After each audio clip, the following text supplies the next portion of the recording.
perdido na hora de detalhar algum projeto? E pior, não é nem só detalhar algum projeto. Imagina detalhar uma cozinha que tem gesso, que tem revestimento, que tem marcenaria, que tem marmoraria. Parece que é a coisa mais complicada do mundo, não parece? Então eu vou te mostrar como detalhar uma cozinha na prática. Eu vou abrir o CAD pra gente detalhar junto. Mas eu tenho certeza que você vai conseguir executar o que eu vou falar nesse vídeo em absolutamente qualquer programa, Revit, Layout, ou seja lá o que você usar.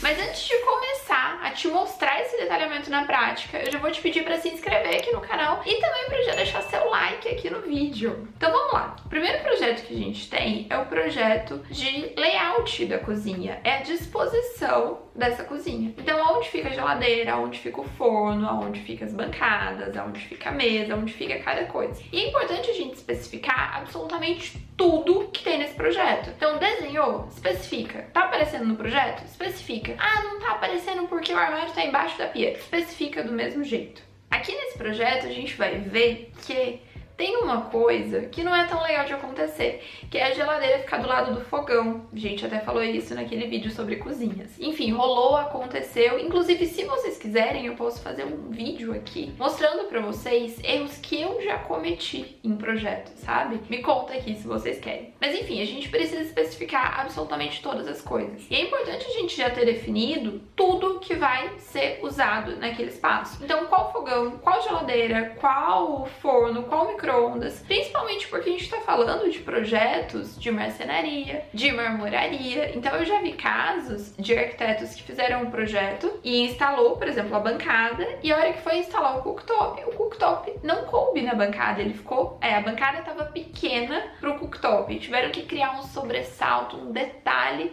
mas na verdade foi um erro. Também já vi isso com cuba, sabe? A cuba não coube na bancada. Também já vi isso com marcenaria, o micro-ondas não coube na marcenaria. Então já lista, já pega ali com o cliente tudo que ele vai usar para você especificar certo. Nesse caso aqui, temos algumas coisas que tem modelos a definir, como a cuba, como o cooktop, como a geladeira, como o micro-ondas, ou seja, faço o que eu digo, mas não faço o que eu faço.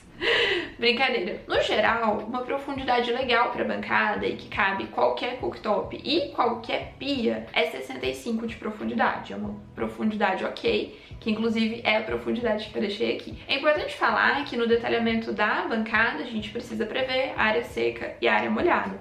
Então aqui, olha, tá dividido com essas duas linhazinhas aqui, tá vendo? Então a gente precisa prever tudo, inclusive especificar o armário que tá embaixo da bancada e se tiver algum armário em cima também. Nesse caso só tinha um armário embaixo. E aqui eu já fiz um vídeo pra vocês contando como a gente especifica projeto de marcenaria. Nele eu falei tudo, mostrei todas as corrediças, todas as dobradiças, tudo. Vou deixar ele linkado aqui pra vocês assistirem. Esse segundo projeto é o projeto de acabamentos. Nele a gente vai especificar o acabamento do piso, da parede, do teto e do rodapé.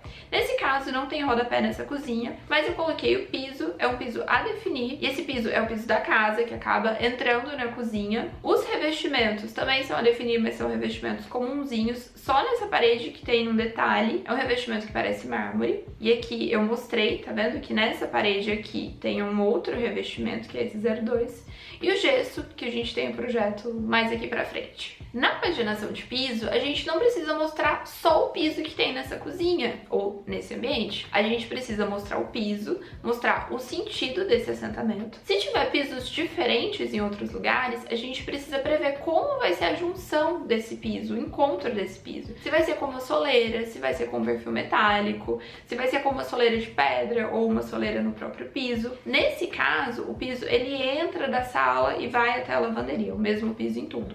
Por isso que eu não previ aqui. Mas além disso, a gente também precisa prever detalhes que estão no piso. Nesse caso é o sócolo, aquela basezinha de alvenaria pro armário, sabe? Nesse caso ela tem 15 centímetros, mas ela pode ser um pouquinho mais baixa ou um pouquinho mais alta, não tem problema. E ela fica recuada do armário entre 5, no máximo 15 centímetros. Nesse caso, se não me engano, ela tá 7 centímetros. E aqui o projeto elétrico. E esse projeto elétrico eu tenho várias dicas para dar para vocês. Em uma cozinha é interessante que a gente tenha muita tomada, porque a gente liga muita coisa, né? Uma sanduicheira, um liquidificador, uma batedeira. Então espalhe o máximo de tomadas que você puder. Só que tenha um pouco de cuidado nas tomadas ali na área molhada, porque vai que espirra água e eletricidade é uma coisa que não combina muito, né? Além disso, você precisa se preocupar com as tomadas para os equipamentos específicos. Tanto a tomada para o fogão como a tomada para o forno de embutir. E se o micro-ondas for de embutir, ela não pode ficar exatamente atrás dos equipamentos. Ela sempre tem que ficar deslocada ou de um lado ou do outro. E para isso é importante você olhar o manual do fabricante. Lá eles falam quantos centímetros, até quantos centímetros ela pode ficar deslocada. Pode ser para cima, se pode ser para baixo, se tem um lado específico ou não. Então é muito importante você ficar atento a isso. Aqui tem umas simbologias, eu também deixei um ponto de luz, e isso é importante sempre que você for especificar algum detalhe com LED, você precisa deixar um ponto de luz. E outra coisa, além da tomada, tô dando uma olhada aqui, lembrando o que eu posso dar de dicas pra vocês. Além da tomada pro fogão, a gente também precisa deixar um ponto pro gás. Mas é basicamente isso. E os interruptores. Lembrando, interruptor simples é aquele que você acende e apaga a luz só naquele lugar. Interruptor three-way é quando você acende a luz e apaga em dois lugares diferentes. Nesse caso aqui, a gente tem alguns circuitos three-way e four-way, e simples também. O simples é só esse aqui, que é um detalhe no armário de LED, então a gente consegue acender ou apagar esse detalhe só aqui. O circuito four-way é o circuito 1, já a gente vê no projeto luminotécnico, mas ele a gente consegue acender aqui, tipo, quem tá voltando da lavanderia consegue acender ele. Quem tá saindo da sala e vindo pra cozinha consegue acender. E quem tá saindo do gourmet e vindo pra cá também consegue acender. E a gente também tem esse circuito three-way, que é o circuito desse detalhe aqui que eu falei pra vocês, que tem umas lumináriazinhas em cima deles. Toda essa simbologia, na verdade, todos esses arquivos, não esse especificamente, mas no combo de detalhamento também tem um detalhamento em DWG de uma cozinha e tem o template que tem, assim, todas as simbologias, tem todos os formatos, enfim, tem muita coisa legal. Aqui a gente tem a planta de pontos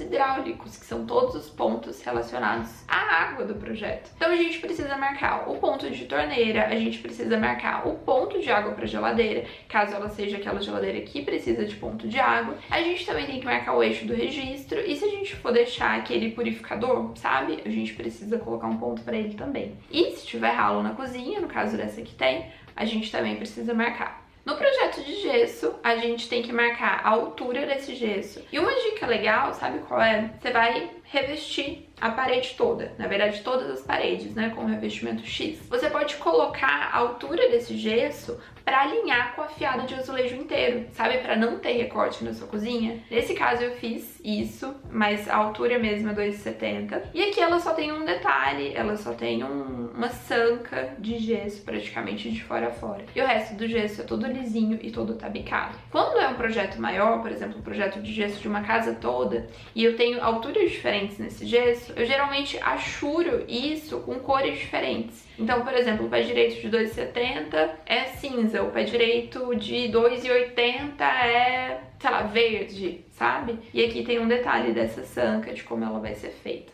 Lembrando que tem esses detalhes também lá no combo de detalhamento. Vou deixar o link dele aqui embaixo para quem ainda não conhece. E aqui a gente tem o projeto luminotécnico. No projeto luminotécnico, a gente marca todas as luminárias. No projeto de gesso, os detalhes em gesso. No projeto luminotécnico, as luminárias. Além das luminárias, a gente marca os circuitos, que é o que vai acender junto e o que vai acender separado. Lembra que a gente estava falando disso lá no projeto elétrico? Que eu falei, isso aqui acende tal circuito. É aqui que eles vão conferir.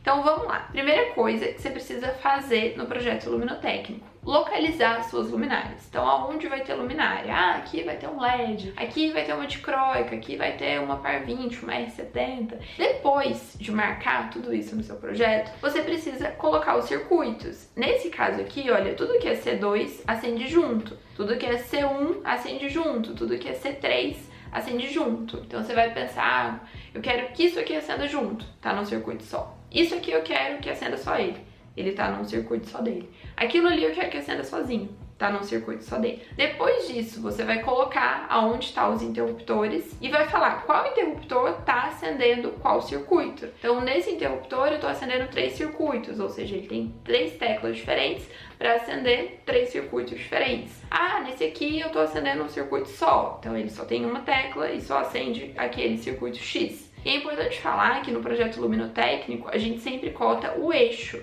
Tá vendo? Então, da parede até o eixo da luminária é 37, do eixo de uma luminária até o eixo da outra é 73, e a única exceção para isso é a fita de LED ou a tubular mesmo, sabe? Porque aí a gente cota da parede até, enfim, o espaço em que ela vai ocupar. Nesse caso, o espaço da sanca. Agora, as elevações. Então aqui a gente tem a elevação que dá pra gente ver tanto o armário, como a bancada, como a geladeira e até os azulejos, que eu falei pra vocês que é afiada. Falei pra vocês que era fiada de azulejo inteiro, mas aqui eu já tô achando que não. Na verdade, se for fiada de azulejo inteiro, é só do detalhe aqui. Esse projeto é um pouco mais antigo. Então aqui a gente tem a elevação, e nessa elevação a gente consegue ver todos os detalhes, né? Aqui tem o forno de embutir, a vista lateral, aqui a vista frontal, a projeção das prateleiras, e aqui o armário, o desenho dele em planta. De novo, já ensinei pra vocês como a gente especifica um projeto de marcenaria, então vale dar uma olhadinha. Aqui nesse armário a gente tem um detalhe da fita de LED, então como é que vai ser feito essa cava aqui. A vista frontal desse armário que tem o detalhe em LED, ele tem várias portinhas e 3 nichos, um para micro-ondas, mas o micro-ondas ele não é de embutir, é um micro-ondas normal. Um outro nicho que eles podem colocar uma bandejinha, alguma coisa. E por último, esse aqui, maior, que serve como o apoio mesmo, como uma bancada para cozinha. E aqui é a paginação. Na paginação, eu gosto de mostrar tanto a bancada, como os pontos, sabe, as caixinhas de interruptor e de tomada, e o revestimento mesmo, que é o ponto mais importante. Eu sempre coloco a paginação de baixo para cima, e os lados depende. Eu sempre prezo, na verdade não só eu, né, mas todo mundo. A gente sempre tem que pensar em como o recorte vai ficar menos visível, sabe, o mais discreto possível. Então aqui a gente tem as 2 paginações e aqui as outras 2. E é isso, espero que vocês tenham gostado do vídeo. Se vocês quiserem, depois eu posso visitar o projeto dessa cozinha executado e mostrar pra vocês o que deu certo, o que não deu tanto, o que eu mudaria. Tem até alguns feedbacks que eu já posso dar pra vocês. Mas é isso, espero que vocês tenham gostado e a gente se vê na próxima quinta. Um beijo, tchau!